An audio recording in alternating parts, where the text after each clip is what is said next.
Hey guys, so here's where I'm at. Here's what I think we should do for the first 2 weeks of December. Let's just do this.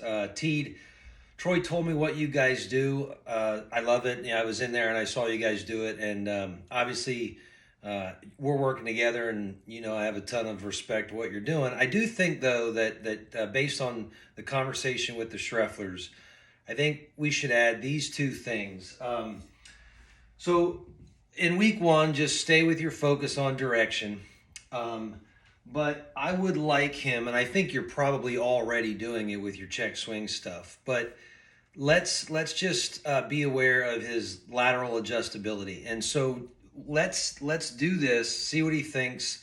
See what you think, and then let's just talk our way through it. But I would love to see you challenge him with angled BP, just from the lefty, from the righty, and throw that thing hard across. See how he manages it. Be aware of is he cutting himself off? Is he cheating to get to that ball away? You're not trying to throw any sliders or anything. You're just trying to challenge him with different angles of approach. So if you can, I'm not sure what the cage space allows for, but alternate angle BP and see what that does to his ball flight, to see if if the right angle changes something, if the left angle changes something. I know Troy said that he was always vulnerable down and in. Um, really try to attack down and in, just get him comfortable with that. Let's just do that week one. And then week two, let's continue to do that with all the drills that you're already doing. But let's and I'm not sure where you fall on this, Tee, but let's do the front toss with the bounce, just so we can utilize some authentic stuff below the belt, so he can feel that idea of staying back, just basic stuff, right? However you're communicating it, staying back. But then that bounce, which you did with Heisey that time, I think what happens with those high level players is they know that they have to engage in some lower half dynamics. And I think that's an authentic way to do it. And I've seen you do it. You're really good at it. Just the flip or the bounce.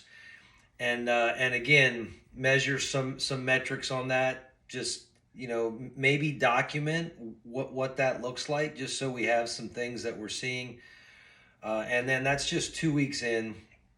Um, and like all the other stuff you're doing is great. I don't know if measuring things for things sake is great. Like, I don't need to know how hard you hit the ball, and I don't need to know the launch angle. I think at this point we're looking for differentials. We're looking for what does this do to us? Does that change much?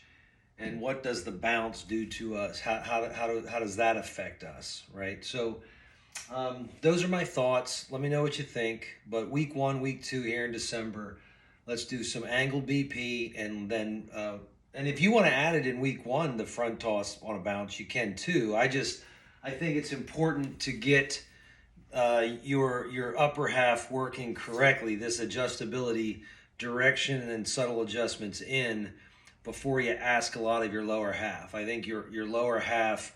Uh, is the upper half is comes before the lower half. If you don't have the ability to do this, you're always going to be quick to the ball. So let's work on upper half adjustability and then lower half adjustability, and then we'll talk after 2 weeks.